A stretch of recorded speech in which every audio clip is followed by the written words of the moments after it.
My name is Celeste. Good to see you again. So it is my honor to introduce our next speakers, VMFA's Sydney and Francis Lewis Family Curator of Modern and Contemporary Art, Valerie Cassel Oliver, and Curator and choreographer, Rashida Bumbray. In their conversation, Art and the Racial Imaginary, a conversation, Cassel Oliver and Bumbray will explore the strategies in which traditions are preserved through contemporary performance. Please join me in welcoming Valerie and Rashida up to the stage. Thank you, Celeste. We were going to begin our conversation with two excerpts of performances created by Rashida. To my knees. I'm gonna pray till I die. Oh Lord, the water so cold. I'm gonna pray. Lord, the water's so cold. I'm gonna pray till I die. Well, I'll sink and never rise. I'm gonna pray, Sink and never rise. I'm gonna pray till I die. Oh Lord, have mercy. I'm gonna pray. Mercy. I'm gonna pray till I die.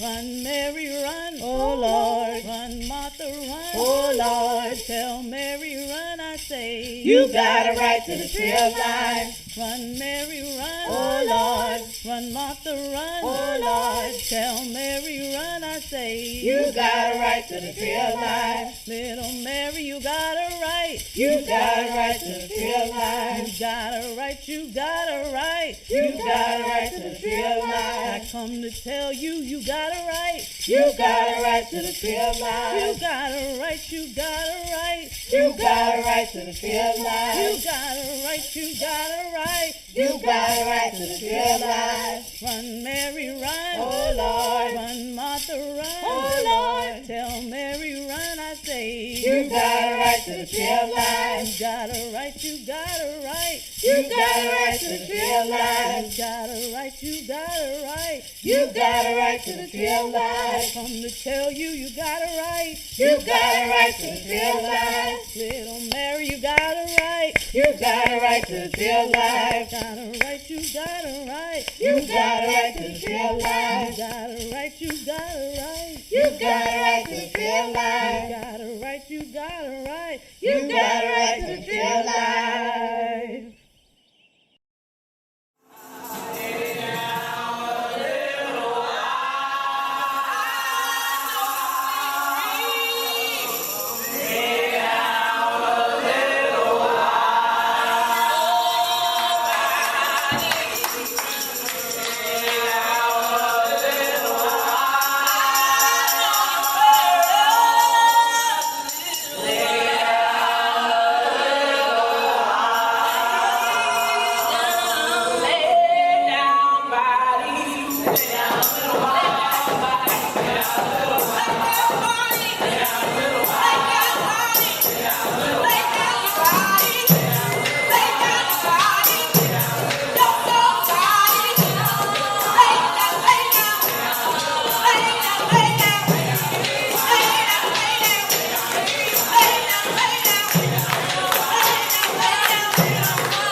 It's an honor to sit here with you, to know that you are creating such incredible work that is about the traditions that we have held on to.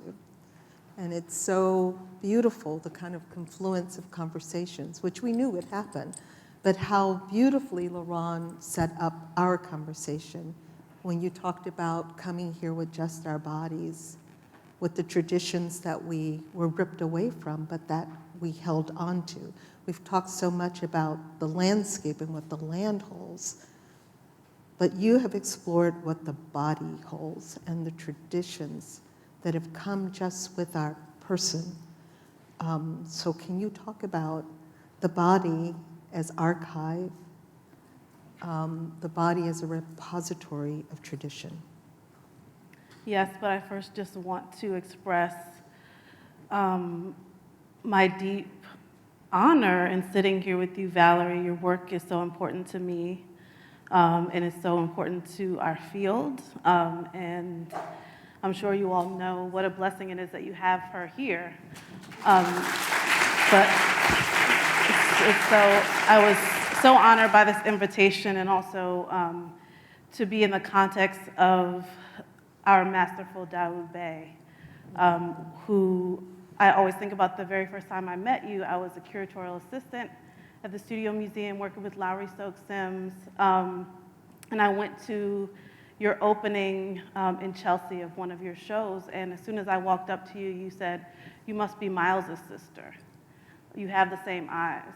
And it was because my brother lived in Hyde Park in the same neighborhood where Dawoud lived, and he had photographed my brother. And so just the kind of archive that you are, right, in terms of who we are, and also the spaces that we occupy ancestrally and, of course, in this moment. So I'm just extraordinarily honored to be here, and also to talk about my own practice, which I'm sometimes a bit shy about because I also work as a curator. And so, you know, my work as an artist, I can be a little shy about it, but I think the reason why I continue to do it is because of what you described as the body as an archive. And so, you know, my family on both sides came through Virginia, and, you know, knowing more, you know, seeing the film downstairs and knowing more about how many hundreds of thousands of us came this way, it's not a surprise, but, you know, some of that history is quite hidden. Even in my family, I just heard a story last year about why my grandmother and her mother left Charlottesville, and it was because they lived on a farm, which is now, you know, a beautiful house that's, you know, on Dwell and all of these things, but of course has a really intense history. And they lived at a farm called Blue Ridge Farm. And when my grandmother came of age and the owner of that house died, he left part of the land to her, and it became very unsafe for them immediately. And so they went to Harlem, which is where my mother grew up and where my grandparents met.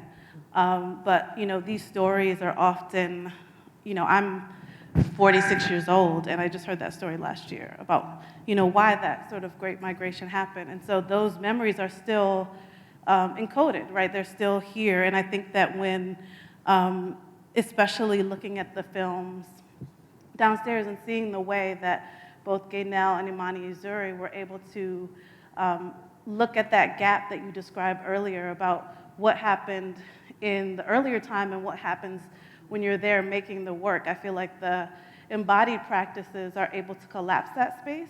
And it's one of the reasons why I really enjoy working with this kind of material. And I'm very inspired by, I've heard, you know, everyone speaking about Zora Neale Hurston, Toni Morrison, you know, all of these important Black women who've done the work to really help us, you know, even Saidiya talking about critical fabulation.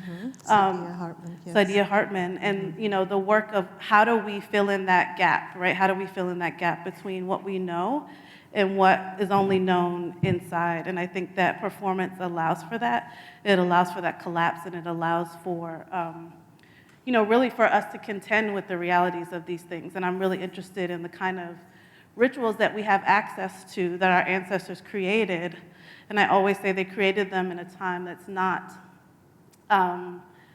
so different from what we're experiencing now, right? Like a space of racial terror, a space of fascism, right? And so these actual forms, the ring shout, I talk about a lot because I feel like it was created to allow us to have access this idea of possession, right? To access what it means to be self-possessed in a body that is actually possessed by someone else, right? And so these kinds of forms are so important because they were created for us to contend with these scenarios and also that we can use them as healing forms. And so when we do these performances, yes, it is a performance. And so it's the same kind of distance that you described, Dawoud, about we know that we're doing it in this moment, in this time, but also that because we are archives, our bodies are archives, we're also accessing not only the memories, but the movement vocabulary of our ancestors, right? And also using repetition. And I always talk about the genius of Black repetition as like a space where, you know, we are able to keep ourselves alive. So if you think about the work songs, if we didn't stay on beat, someone could die, right? And so it's not by chance that like we have rhythm, for example, and that we have we have rhythm. We have rhythm. But I'm just saying there's a functionality. There's a functionality that can be useful. Absolutely. And I love this idea about the embodiment of tradition as almost being a resistance, that to be possessed by someone who is possessed.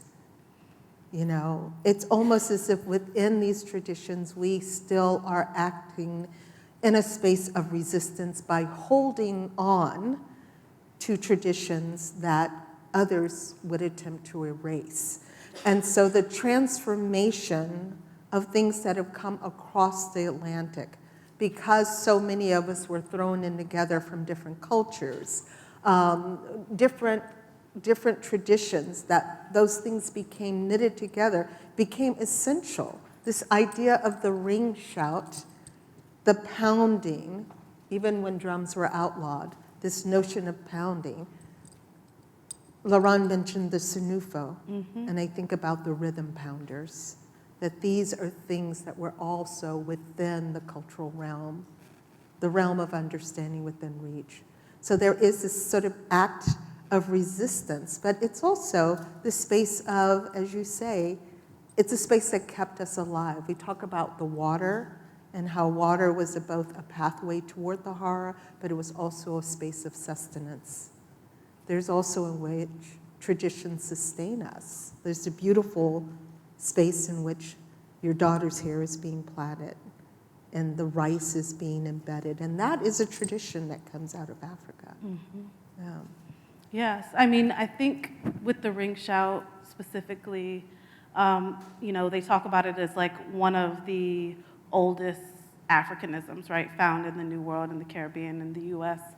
And I think what was the unifier, obviously there's the Congo cosmogram, right, and so many people came from Central Africa. And you can't see it here. You can see it a little bit, but when we do this performance, I draw the Congo cosmogram on the ground.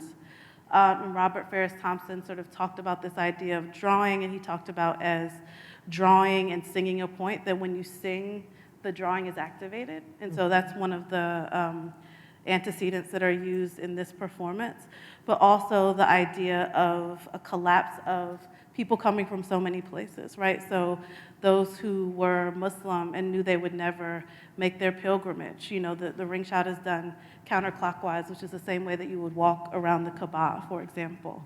Or, you know, obviously you see so many spaces where that circle, that cipher exists, right? Like in a breakdancing space in Capoeira, Angola, for example.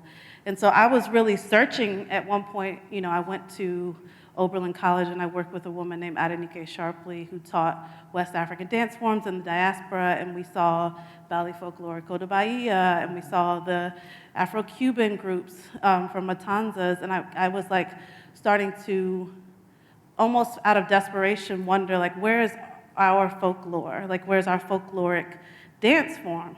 And I was talking to my teacher and also Wendell Logan, who was a professor in Oberlin, the jazz department. And I was a terrible music student. I was actually in the college, but I took his jazz class, and I didn't know the difference between like ragtime and stride, so I was doing really badly. And he had me come and work in his office for extra credit, and he handed me a video of the McIntosh County Shouters. And he said, oh, you're a hoofer, you're a tap dancer, you need to know about this. And so it was the beginning of really an exploration of their vocabulary and the music. And I grew up in Washington, D.C., which I never thought of as Southern, but of course it's very Southern, right? Like everyone is from North Carolina, South Carolina, Virginia. And we grew up with go-go music, and we talked a little bit about this. But go-go music is a very Central African form. Like there's a conga drum used, there's call and response. And so these ring shout songs, and why I talk about the body as an archive, they were like immediately recognizable to me from like a very deep internal space. And we started singing them like in our dorm, like in the showers and all these things. And it just sort of gave us a space of levity. And I realized how functional it was, you know, beyond like learning, we need to know about all of our forms. And I realized, oh, this is super rich. And, you know, I learned more about the McIntosh County Shouters, who are still doing this work in Georgia, and the Gullah Geechee Shouters. And so for me, I wanted to approach it, but also sort of break the line of the performance and the ritual, right? And allow each person to have their moment of levity, and to, you know, think about how to access a healing form. And so we do it as an active ritual, you know, to actually sometimes address things that have happened in a space. Like we did it in Baltimore at the site where Freddie Gray was killed. And so, you know, sometimes you realize, you know, while you are armed with these tools, the layers and layers of trauma, you just start to scratch the surface. But it really is an act of healing. Absolutely, and one of the tenets of the Congolese cosmogram is about rebirth. So there's a space in which it goes into water, and you emerge from water, from death through rebirth. And so I coming out of the South myself and coming out of a Pentecostal church tradition, I will say things like the ring shout feel very familiar to me.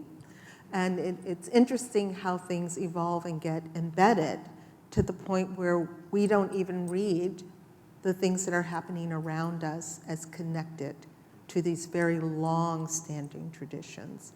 So I'm wondering too, spaces where we talk about spirituality, oftentimes we see this, we'll think candomblé, we think of other syncretic forms, rituals, spiritual forms, spaces of transformation and rebirth, where the spirit is always present.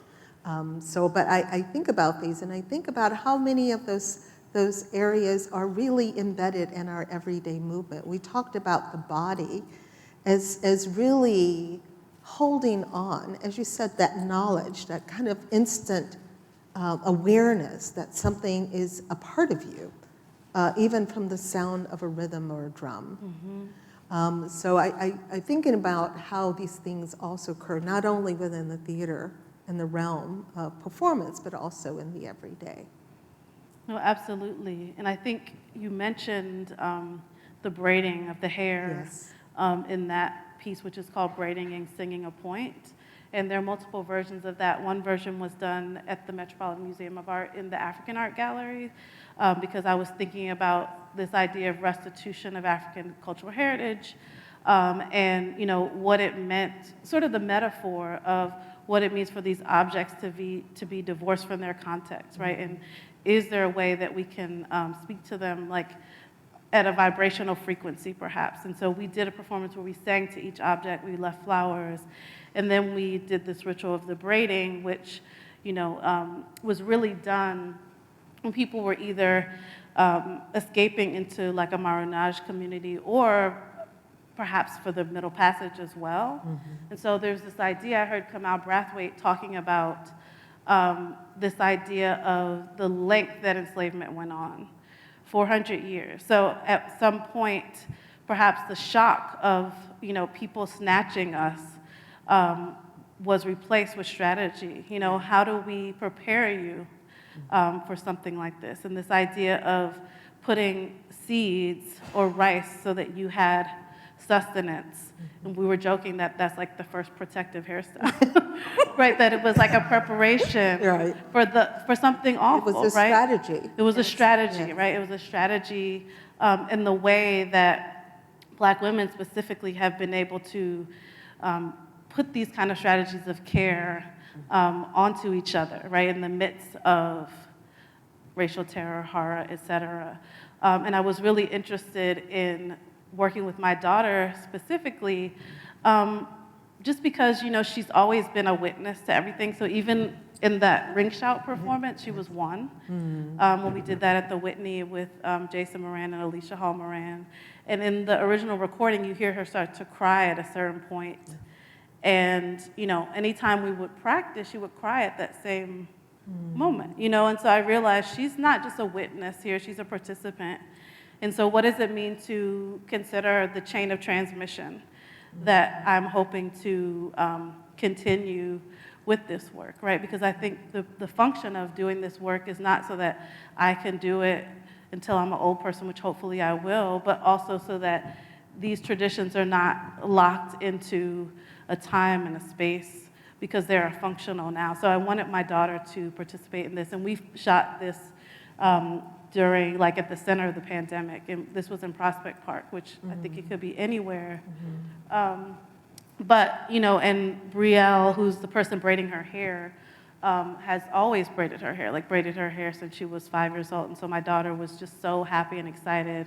And I said, we have to be there early so that we can have a certain lighting.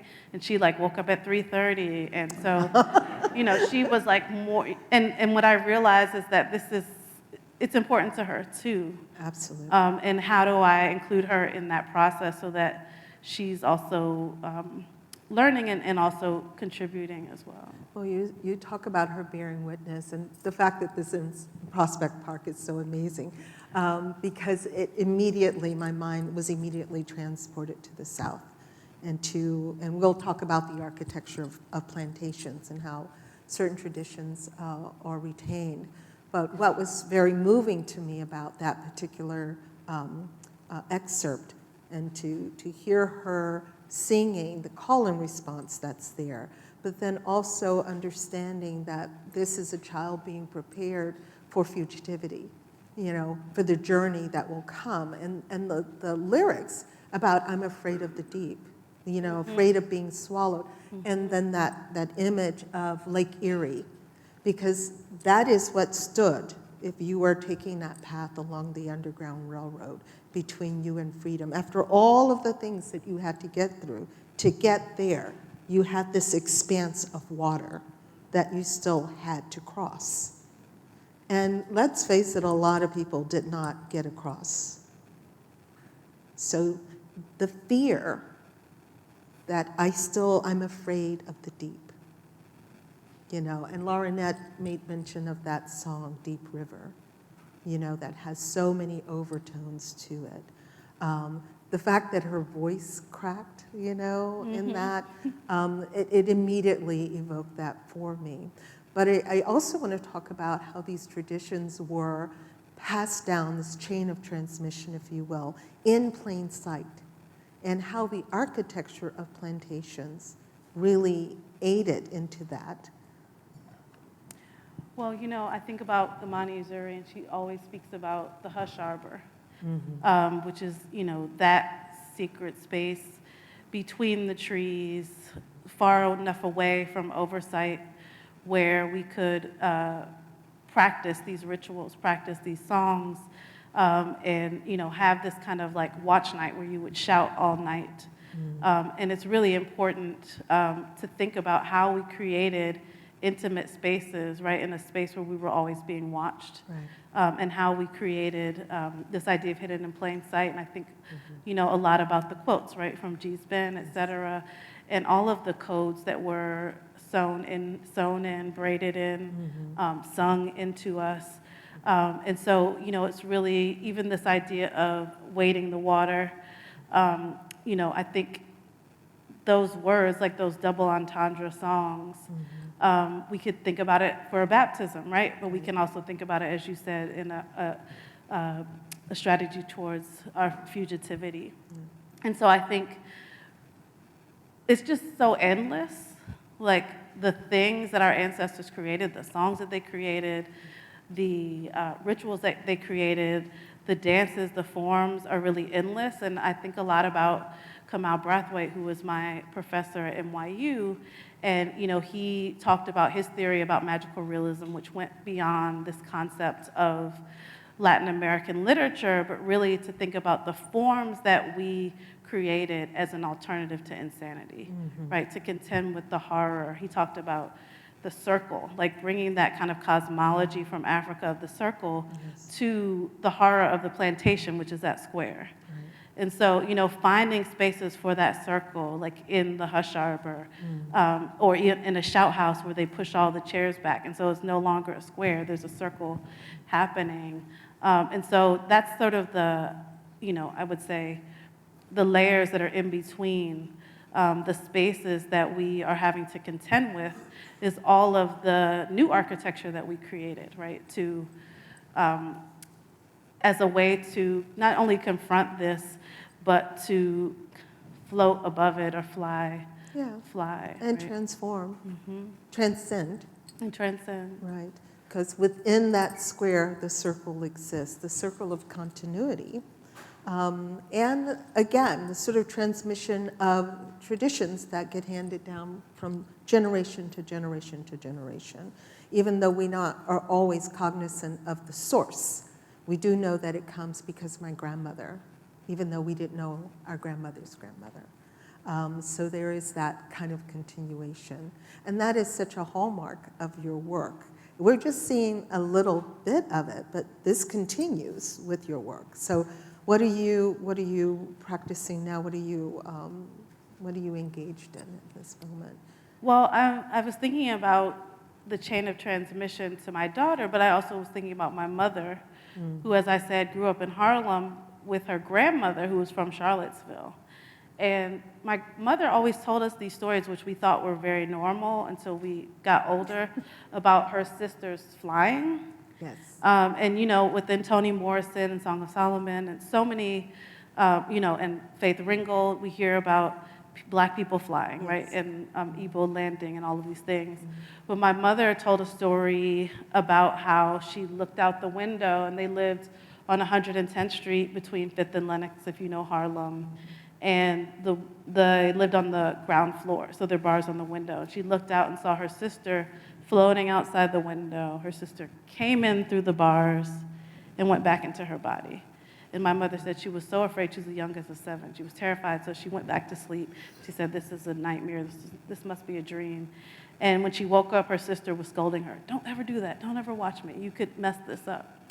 I might not be able to get back into my body. And so, these are like the stories that were told in my family. And so I'm working now to collect some of these stories and talk to my aunts, who all experienced this kind of astral travel as children, and they say that they learned it from their grandmother, right, who's from Virginia. And so I'm working on a project, a film actually, about my mother's story of being a young person and going to the Met, because she lived on 110th and 5th, and she would walk down when no one was paying attention because she's the youngest. They're supposed to be watching her. They weren't. She would walk down and go into the Met, and when she realized she could do that, she and her friend went every day during the summer. And my mother was obsessed with the Met, right? And she was obsessed with all the collections there. And so this project is really about my mother's obsession with the Met and this idea of the sisters flying. And so the film is really about my daughter and her friend flying to the Met when no one's there, and what would they do in the museum, and their relationship with the African objects, with the Temple of Dendor, with these kinds of objects that they have an ancestral connection to, but what is their childlike connection to it as well. So I'm working on that right now. And it's really fascinating just to talk to my aunts, because one of my aunts, who's also incredible, I was just telling her about this, and I was like, did this happen to you? And she was like, oh yeah, and I went to the Met. And she could do it by just sitting and reading a book. She was always reading a book. She said, my family's too loud. And she said she could, while reading the book, just allow herself to travel to other places, and she would go to the Met. So it's very deep, but... Well, it's so interesting because we have this hook when we say Afrofuturism, but the reality is we've always embodied this sense of mysticism that has existed since the before times. Before times meaning the US. Yes. And that idea, I think of all of these stories and that have been codified in these folk tales. The people who could fly, the people who walked back to Africa underwater. This notion that there is this other, this super sense, this super hyper futuristic aspect to Black bodies, that they can do things that we are not yet tapped into knowing what they can do. So the fact that there is this bridge, this real tangible connection between you and your aunt within the family realm that talks about this alien-like possibilities. Right. And I say that because it is this notion of Afrofuturism, but that's always been a part of the DNA. It's always been a part of the speak, even in the notion of mysticism and spiritualism. There's always been the ability to transcend even in the midst of the space where you are. Mm-hmm. And that too is a strategy to survival. I often heard of how people would give their soul to the trees when they knew they were being whipped. They would put on the whipping post or tied around a tree, or even before lynching. There's to speak about speaking their souls into the trees. And the trees, just as much as water, become conduits between the earth and the spiritual realm because they're rooted in the earth. There are all these stories that I think about this notion of embodiment. What do we as humans give back to the earth beyond just the residuals of our presence? That there's a cognizant, conscious way of giving ourselves back, which is very much a very futuristic, otherworldly space to exist in. Yes, and when you're talking about the trees, it's making me think of this work that Ralph Lemon did in the late 90s when he was preparing for Come Home, Charlie Patton. He traveled to various trees at sites of lynching, and he would dance at the site of those trees. And sometimes it would expand where someone would witness what he was doing and ask him about it, and then they would invite him to dinner. And so it became a way for him to also talk to people about lynching, right? But I thought I was always so inspired by that as a process, right? To actually acknowledge the way the land would also remember, which, we see in these photographs and these films that Dawoud made. And, just that space between our time and the time when this happened it's not that long ago, right? That's another thing that I heard Clint speak about last night. Yes. It's really not that long ago. And, even thinking about my grandmother having to flee because of racial terror. Right. And that's how she lands in Harlem. That's so many of our stories, right? And even those who had been here were witnesses. Like my other grandmother, who's from Tennessee, when I would visit her, she and my grandfather in Florida, she would call me at 8 o'clock on the dot. And I would be like riding around at the beach and going to the mall, and she was like, get in this house. And my grandfather would pick up the phone and say, leave her alone, she lives in New York, she comes home at 1 a.m. And she would say, this is Florida. we got rednecks in Florida, and I don't want to have to kill nobody tonight. This happened every night, like while I was visiting. And it was to the point where I would just look at the phone like 7:59, hello? But she, and it's like, she never said what she saw, but the way that she wanted to take care of us, Yes. it was evidence in that. Yes. Well, and there are, or were, spaces called sundown towns. So people knew. Still are. That was a faux pas, Yes. right? No, and I think that racial terror is so ingrained. It is a part of our DNA, just as being able to transcend that fear or extend that fear, understanding that that terror has another side of it, which is the joy that sustained us too. The melding of those two to propel us forward, ever forward, because that's not an area that we can afford to sit in. That's right. So there has to be strategies toward survival, and it all is tapped down within us. But we do remember, as you said, if slavery was not that long ago, segregation was even closer. So when we think about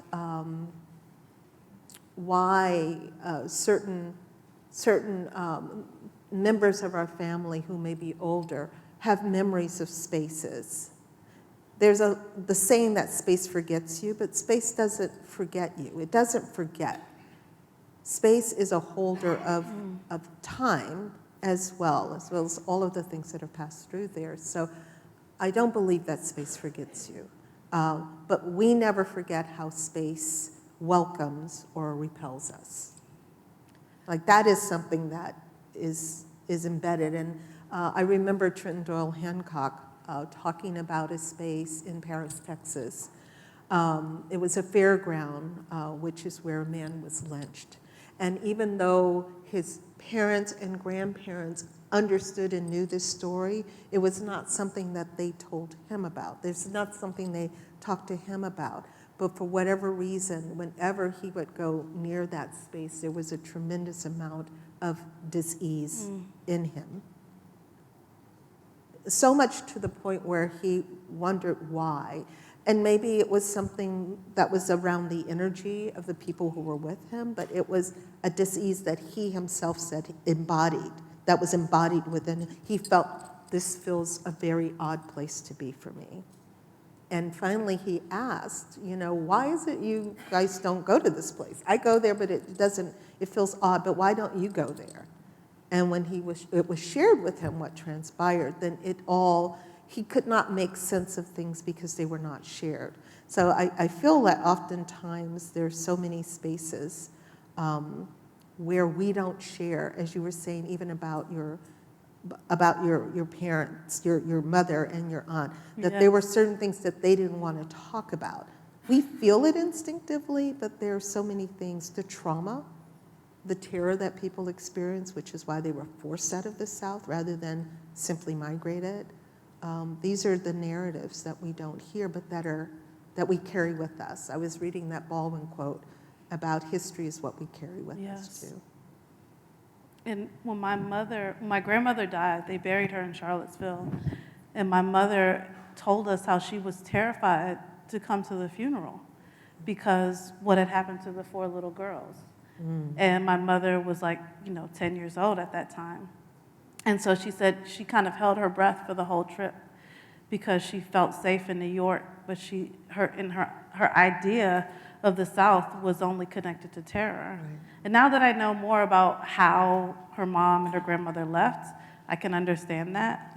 Yeah. But she totally embodied that fear just based on what she thought the space would be, and she said it was totally fine and everything was beautiful, and she was buried at a family cemetery, but she said she really exhaled when she got back home.